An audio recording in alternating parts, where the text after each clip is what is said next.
Tudo bem, pessoal? Vamos gravar mais um vídeo aqui.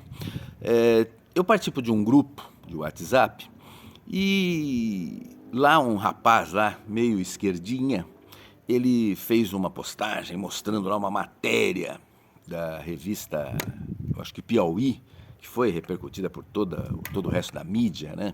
Dizendo assim, o capitão Derrite, o deputado Derrite, ou o secretário de Segurança Pública atual do estado de São Paulo, ele respondeu, ou ele cometeu 16 homicídios, ou respondeu por 16 homicídios, olha que absurdo, colocaram um assassino para coordenar a polícia militar e a polícia civil, né, como secretário da segurança, que absurdo! Bom, a gente precisa botar uns pingos nos is aí, né? Não é nada disso que estão dizendo aí. Na verdade, isso é uma meia-verdade, e uma meia-verdade pode ser uma mentira enorme, né? Quando ela fala um fato que é verdadeiro, né? Ele respondeu a 16 inquéritos por homicídio, mas ele matou 16 pessoas, é uma distância enorme, né? O policial militar, ou policial civil, ou qualquer policial, né? Ele tem no seu dia a dia a possibilidade de ter um enfrentamento com o crime e nesse ato acontecer uma morte e aquilo foi um homicídio, é feito um inquérito para apurar, né, aquele homicídio, né? Mas se ele estiver dentro das excludentes, né, ele não vai ser penalizado. Se ele estiver em estrito cumprimento do dever legal, em legítima defesa própria ou de terceiros, é claro que ele nem vai ser acusado, e se for, muito possivelmente será inocentado. Então é normal que policiais tenham inquéritos por homicídio, né? E isso é normal, tem policiais com muitos inquéritos e normalmente eles não são condenados em nenhum. Mas o caso do Derrite é um pouco diferente. O Derrite ele foi tenente e capitão da Rota, que é um batalhão de elite da Polícia Militar de São Paulo, é o BOPE do Rio de Janeiro, é a Rota em São Paulo, as Rondas Ostensivas Tobias de Aguiar. É o batalhão Tobias de Aguiar, lá em São Paulo, o primeiro de choque. Então, lá existe uma coisa que o pessoal precisava entender para entender a leitura do que está realmente acontecendo ali. Existe uma coisa chamada responsabilidade solidária. Eu concordo com ela, olha, é um ponto bastante discutível, sabe, de como trabalha a Rota e a Polícia Militar de São Paulo. Existe ali uma coisa chamada responsabilidade solidária.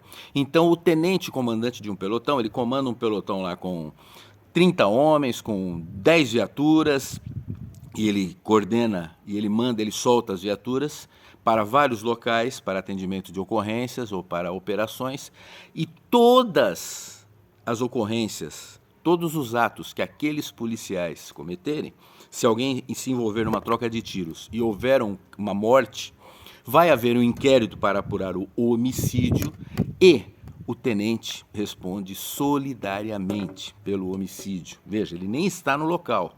A guarnição estava no local, aconteceu a troca de tiros e o tenente que estava lá em outro local, em outra cidade às vezes, responde de maneira solidária ao inquérito, né? O capitão, comandante de companhia, é um problema maior ainda, né? Ele muitas vezes nem está de serviço naquele turno, mas ele responde solidariamente também. Tá. Então é normal isso daí. É normal. Eu tenho colegas meus que são hoje coronéis aposentados e que trabalharam por longos períodos, muitos anos na Rota, e que o cara tem 200 processos de homicídio. Ele não foi condenado em nenhum. Até porque a autoridade que faz o inquérito policial, né, a autoridade policial que faz o inquérito policial, ele vai individualizar a ação, tá bom? E veja, a autoridade policial que não é o juiz, tá? Porque o juiz não pode fazer inquérito de acordo com a lei, né? Perceberam a indireta? Mas vamos continuar. A autoridade que está tocando, que está à frente do inquérito policial, ela vai individualizar a conduta e vai chegar à conclusão, olha, está aqui, essa guarnição era composta por um sargento, um cabo e 2 soldados, o sargento e um soldado fulano entraram por um local, o cabo e o soldado ficaram no outro local e o confronto aconteceu lá e muitas vezes Na individualização da conduta, que é outra coisa que precisa haver no processo penal, a individualização da conduta, muitas vezes a autoridade já fala: esses dois estavam no confronto direto, esses dois não estavam no local. Então não há o que acusar esses dois com relação ao homicídio. Então ele já remete para o Ministério Público e o promotor público fala: olha, eu vou acusar esses dois da guarnição, porque entraram no confronto direto, esses dois que não estavam no local onde ocorreu a troca de tiros, ele já nem acusa, entendeu? E normalmente nessa parte da individualização da conduta é onde o tenente, o capitão que está respondendo solidariamente não entra, porque o Ministério Público ou a autoridade policial que está fazendo o inquérito fala: esses aí não tem o que discutir, não estavam nem presentes, e o Ministério Público também.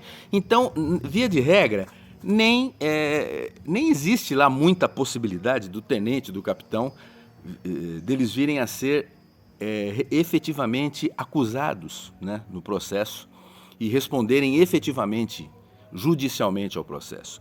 Então é normal que ele tenha lá 100, 150, 200 apurações por homicídio e que tenha sido isento de todas elas. Isso é muito normal, né? Muito normal.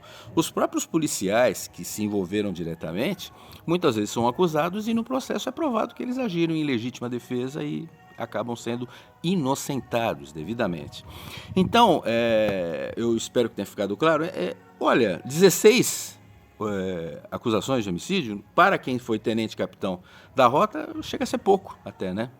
Ele deve ter trabalhado pouco tempo como tenente, capitão da rota, senão ele teria muito mais acusações. Então é simplesmente isso, é uma coisa genérica, né? Então pegaram uma meia-verdade, né? Pegaram essa situação de que ele, por ter aquela função, ele respondia solidariamente. Agora, efetivamente, quantas pessoas ele participou diretamente? Possivelmente nenhuma. E mesmo os policiais que se envolveram, possivelmente nenhum, porque na grande maioria das vezes não se verifica nenhum tipo de abuso, nenhum tipo de erro, e normalmente o policial da rota, que é um batalhão extremamente treinado, é a tropa de elite da Polícia de São Paulo, né? Eles respondem aos processos e são devidamente inocentados, porque é assim que tem que ser, né? Eles são os mocinhos da história, tá? E não os bandidos. Então a matéria é ruim, a matéria é péssima. Ela diz uma meia-verdade e ela serve muito mais para confundir e, na boa, se estão atacando o Derrite, se estão tentando derrubá-lo, é porque ele deve estar fazendo um bom trabalho, né? Eu morei muitos anos no Guarujá, eu tenho muitos amigos no Guarujá, e a Operação Escudo, que foi o grande auê aí da imprensa contra o Derrite, só gerou a boa vontade. A população está feliz da vida. Vai lá no Guarujá e pode checar nas comunidades que 70%, 80% da população de lá aprovou a operação que o Derrite coordenou lá no local, que é o grande começo aí de toda essa celeuma, né, que estão atacando demais. E se os esquerdinhas estão atacando o governador Tarcísio e o Derrite nessa parte da segurança pública, é porque eles estão fazendo um bom trabalho, tá bom? Espero que tenha ficado claro. Até a próxima aí.